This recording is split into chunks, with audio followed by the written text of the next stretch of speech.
అత్యాధునిక labs, international collaborations, advanced placements. మీ dream career ని రీచ్ అవ్వడానికి మీ best choice Godavari global university. చాలా మంది అదే క్వశ్చన్ అడుగుతారు. బట్ నేను 6 years చైనాలో ఉండిపోయాను. అక్కడ ఆల్మోస్ట్ ఒక 128-130 కంట్రీస్ నుంచి. సో ఆ common language was English. So నాకు తెలుగు కన్నా ఇంగ్లీష్ చాలా comfortable. The way I think has thinking language English అయిపోవడంతో నాకు మాట్లాడిన 2 పదాల తర్వాత మళ్ళీ ఇమీడియట్గా ఇంగ్లీష్ వస్తుంది. ఐ హ్యావ్ టు అదిగోండి కాన్షియస్గా నేను లేదు తెలుగులో మాట్లాడాలి. తెలుగులో అయితే మార్పుకి సమయం వచ్చేసింది అంటాం, ఇంగ్లీష్లో ఆలోచించి చెప్తే సమయం వచ్చేసింది మార్పుకి అంటాం. Time has come for change అంతే కదా. చైనీస్ వచ్చా అయితే? I speak Mandarin. మ్యాండ్రిన్ అంటే అది ఒక డిష్ పేరనే అనుకున్నాను ఇన్ని రోజులు, ఇప్పుడు అదొక భాష అని అర్థమైంది. అయ్యో చాలా మంది చైనీస్ ఇప్పుడు మీరు అంటే ఎక్కువ నాలెడ్జ్ లేకపోవడం వల్ల ఇట్స్ లైక్ వీఆర్ ఇండియన్స్ కదా, China Chinese people. So do you speak Indian అన్నట్టు, డూ యూ స్పీక్ చైనీస్ అని అడిగితే అదే. So Mandarin is the language that is used there. Mandarin, Cantonese. But there are quite a few Canton కూడా ఉంది కదా. Cantonese ఉంది. Cantonese. So Mandarin is widely spoken. కానీ ఇవన్నీ ఎక్కువ మనం మెనూ కార్డులలో చూస్తాం. Cantonese chop suey, Mandarin vegetable లాంటివి. కానీ ఫ్రాంక్లీ చైనాలో జీవితం అంటే were you vegetarian by upbringing or you used to eat అన్ని తినాలన్నమాట. చైనాలో విచిత్ర వంటకాలు తింటారంటారు, మీరు తిన్నారా? ఐ ట్రైడ్ అండి. అవునా? I had my fair share. కొన్ని ట్రై చేశాను. ఒక 2-3 ఫేర్ షేర్ వద్దలేండి పేర్లు చెప్తారా? No, I've tried those cockroaches. ఏమిటి? Yeah. ట్రైడ్ అంటే మేము ఫ్లిట్ కొట్టాం, అలా ట్రై చేస్తాం మేము. నిజమా? Yeah, I've tried. ఎలా ఉంటుంది? I've tried scorpio. స్కార్పియన్స్ తేలు. మేము కూడా తేలు వాడతాం కానీ అది రిఫైన్డ్ తేల్, కోల్డ్ ప్రెస్ తేల్ అంతే. That's a good one. బాబోయ్ అసలు ఎంత సాహసం. అంటే అక్కడ వాతావరణంలో అలా అలవాటు అయిపోయిందా? అలా ఏం లేదు, ఇట్ వాస్ జస్ట్ ట్రై చేద్దాము అసలు ఎలా ఉంటుందని ఒక క్యూరియాసిటీ అంతే. యాక్చువల్ చాలా మందికి అర్థం కాని విషయం ఏంటంటే if you go back to China history, వాళ్ళు ఒక 200 years ఫమైన్లో ఉన్నారు. వాళ్ళకి డ్రౌట్స్ వల్ల, ఫమైన్ వల్ల వాళ్ళకి వెజిటబుల్స్ మనలాగా గ్రీనరీ ఉండేది కాదు ఎక్కువ. So they use to rely on wild animals for food. ఏంటి మన బొద్దింకలు, మరియు మన కప్పలు, మరియు మన తేళ్లు, మరియు మన పాములు, చాలా అలాంటివి. కానీ చాలా సాహసం కామాక్షి, బికాజ్ ఇంట్లో ఐఎమ్ ష్యూర్ తెలుగు వంటలు ఇవే అలవాటే ఉంటుంది చిన్నప్పటి నుంచి. ఎంత ట్రై చేయాలన్నా సడన్ గా వెళ్ళి ఒక ఈట్ కాక్రోచ్ 65 అంటే ఒకలాగా ఉంటుంది కదా. నేను కుక్ చేసుకునేదాన్ని. మా మామ్ ఇంకా వెళ్తా తిను అని మాకు when we had the knowledge మా మమ్మీ నాకు అన్ని వంటలు నేర్పించి పంపించారు. ఓహో, I cook really well. So చైనాలో అసలు ఏం చేశారు మీరు, ఏం చేసేవారు? సో చైనా వెళ్ళింది MBBS చేయడానికే. ది ఫన్నీ పార్ట్, చైనాలో ఇంగ్లీష్ మాట్లాడరు అని కూడా నాకు తెలీదు. I was that naive, very innocent. అసలు ఏం తెలియదు, చదువుకోవడం తప్ప ఏం తెలియదండి. ఇప్పుడు జోష్ మూవీలో చెప్తారు కదా, ఈ బస్ ఎక్కితే ఎక్కడికి వెళ్తావు, ఇక్కడికి వెళ్ళాలంటే ఏ బస్ ఎక్కాలో కూడా నాకు తెలీదు. నేను అంత ఇంటి నుంచి కాలేజ్ బస్ ఎక్కి ఇంట్లో దిగి, ఇంటి నుంచి మళ్ళీ కాలేజ్ బస్ ఎక్కి కాలేజ్కి. I was that kind of a girl. So I was so naive వెళ్ళినప్పుడు. But slowly then I realised okay ఇక్కడ ఇంగ్లీష్ కూడా మాట్లాడరు అన్నమాట.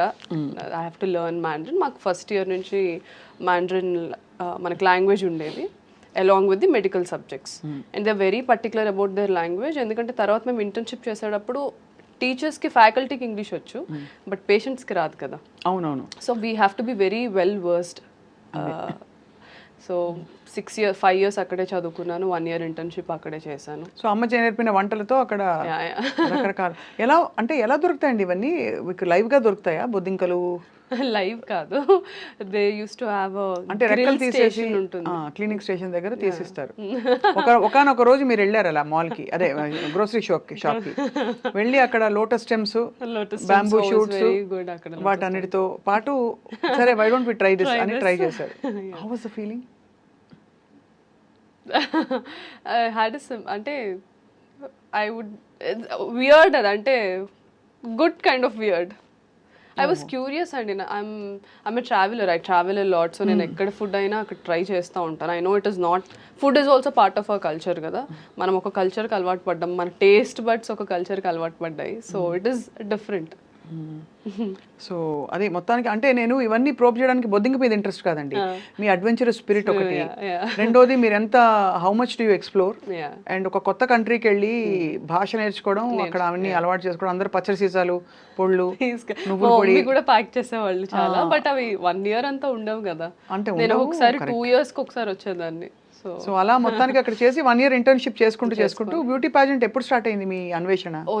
ఐ మీన్ నేను 5th year లో ఉన్నప్పుడే ఐ హ్యావ్ దిస్ ఐడియా. నేను మా మదర్ కాల్ చేసి నేను ట్రై చేయాలనుకుంటున్నాను మిస్ ఇండియా అంటే అప్పటికే ఫ్రెండ్స్ చెప్పుంటారు. అయ్యో ఫ్రెండ్స్ చెప్పలేదు, ఫ్రెండ్స్ అందరూ డిస్కరేజ్ అండి బాబు. అంతేనా, డిస్కరేజ్ చేశారా? Because I was like very heavy, I was like almost 83 kilos. నా ఇన్స్టాగ్రామ్లో నా ట్రాన్స్ఫర్మేషన్ ఫోటో కూడా ఉంటుంది. నేను అంత హెవీ ఉండేదాన్ని. అండ్ నేను ఇలా అనుకుంటున్నాను అని చెప్తే అది అలా అలా క్లాస్లో స్ప్రెడ్ అయ్యి, నువ్వు చదువుకో, you're only good for studies, ఇలాంటి టాక్ వచ్చింది. అది లైక్ మీరే ఏదో ఒక రోజు వినాయక్ మెసేజ్ చేస్తారు లేదా నా ఇన్నర్ వాయిస్. నేను బయట చెప్పాను కదా, ఐఎమ్ క్లోజ్డ్ పర్సన్, సో బయటకేం చెప్పేదాన్ని కాదు. ఐఎమ్ లైక్ ఓకే స్పీక్, లోకులు కాకులు మాట్లాడుతూ ఉండండి అని అనుకునేదాన్ని. కట్ చేస్తే ఇలాగ స్లో మోషన్ లో now everybody text me, oh we are very happy, మేము మీ జూనియర్స్, మేము మీ సీనియర్స్ అని టెక్స్ట్. అంటే నేచురల్లీ అంతే కదా, టేక్స్ ఎఫర్ట్. అండ్ సో 83 నుంచి ఎలా తగ్గారు కామాక్షి మీరు? Purely diet, workout. మాకు కూడా చిట్కాలు చెప్తారని ఆశిస్తూ మన సినిమా ప్రయాణం గురించి మాట్లాడే లోపు, ఎందుకంటే ఐ జస్ట్ వండర్, ఇప్పుడు అందరు ఎవ్రీబడి సో వరీడ్, ఎంత తింటున్నావు, ఎంత బరువు ఉన్నావు, ఎంత తగ్గాము. దట్స్ యాక్చువల్లీ బ్యాడ్ అండి, ఫ్రాంక్లీ స్పీకింగ్. హాయిగా భోజనం చేసి ఎన్ని రోజులు ఏం చెప్పండి అందరూ. నేనైతే అన్ని తింటాను ఇప్పుడు. నా ఐ నో నా బాడీకి ఏం తినాలి, ఎంత క్వాంటిటీ, నేను ఎవ్రీడే హ్యాపీగా తింటాను. బట్ ఐ వర్క్అవుట్ అలానే. సో అది ఫుడ్ ఈస్ ద మెయిన్ అది థింగ్ అండ్. సో అయితే 83 నుంచి మీరు ఇప్పుడైతే 55 ఉన్నారా, 60? మిస్ ఇండియా టైంలో 55 అయ్యాను. అప్పుడు నాకే నచ్చలేదు. అప్పుడు నాకు ఆ ప్రెషర్ ఉండేది కాన్స్టెంట్లీ, ఇంత వెయిట్ ఉండాలి, అలా చేయాలి, ఇలా చేయాలి. That is why I came out of the pageantry and modelling, because అక్కడ నాకు సెరిబ్రల్గా ఎక్కువ స్టిమ్యులేటింగ్ ఏమి ఉండేది కాదు. It was always about the looks, because we have to carry the attires of the designers kada. మీకు ఆన్సర్ క్వశ్చన్ ఏం అడిగారు? మీ last pageant question ఉంటుంది కదా. అయ్యో అదే నా కొంప ముంచింది. If you were the first woman to land on the moon, what would you do అంటే చాలా మంది ఆన్సర్స్ చెప్పేవాళ్ళు ఆ క్వశ్చన్ మళ్ళీ రిపీట్ చేస్తారు. If I were the first woman to land, thank you for the question, if I were అని చెప్పి అది చెప్తారా మీకు? చెప్పను అట్లా. Yeah, they train us how to, అంటే ఒకసారి మనకి ఆన్సర్ గబుక్కని రానప్పుడు we try to articulate and take time in our head. అదే అనిపించింది చూసే, అంటే ఓకే వెరీ గుడ్, అదే అనమాట. సో మరి అది యాక్చువల్లీ బట్ నాకు అక్కడ వరకు నేను టాప్ 15 వరకే వెళ్ళాను. మళ్ళీ టాప్ 5లో ఉంటే all this kind of questions వచ్చేవి. సో మాకు పర్సనల్ ఇంటర్వ్యూ అవుతుంది టాప్ 30 నుంచి 15కి వెళ్ళడానికి. సో అక్కడ ఒక క్వశ్చన్ అడిగారు, దానికి నేను ఇచ్చిన ఆన్సర్కే నువ్వు వెళ్ళిపోమ్మా అని అన్నారు. ఏం క్వశ్చన్ అడిగారు, ఏం ఆన్సర్ ఇచ్చారు? బ్రేక్ తర్వాత చెప్పండి. సో దే ఆస్క్డ్ మీ, ఒకవేళ మీరు ఇంత కష్టపడి ఇక్కడి వరకు వచ్చారు, జాన్లో మాకు ఆడిషన్స్ అయ్యాయి, ఆల్మోస్ట్ 120 కంటెస్టెంట్స్ నుంచి నేను ఇక్కడి నుంచి వెళ్ళాను. I represented the state, win అయ్యి. సో ముంబైకి వెళ్ళి ఒక 2 months వాళ్ళతోనే ఉండాలి, బికాస్ స్పాన్సర్స్ ఎవరైతే ఉంటారో వాళ్ళ బ్రాండ్ ప్రమోషన్స్ చేస్తూ, అండ్ మధ్య మధ్యలో మాకు సబ్ కాంటెస్ట్స్ అవుతాయి, సో అవన్నీ పార్టిసిపేట్ చేస్తూ. So part of that questionnaire round, interview round వచ్చినప్పుడు దే ఆస్క్డ్, ఇంత కష్టపడి ఇక్కడి వరకు వచ్చారు కదా, మీరు విన్ అవ్వకపోతే, సో మీరు విన్ అవ్వకపోతే ఏంటి, and how are you going to take this forward అనేసి క్వశ్చన్ అడిగారు. I have given an answer which made them feel that ఈ అమ్మాయికి అంత ఇంట్రెస్ట్ లేదేమో pageantry అని.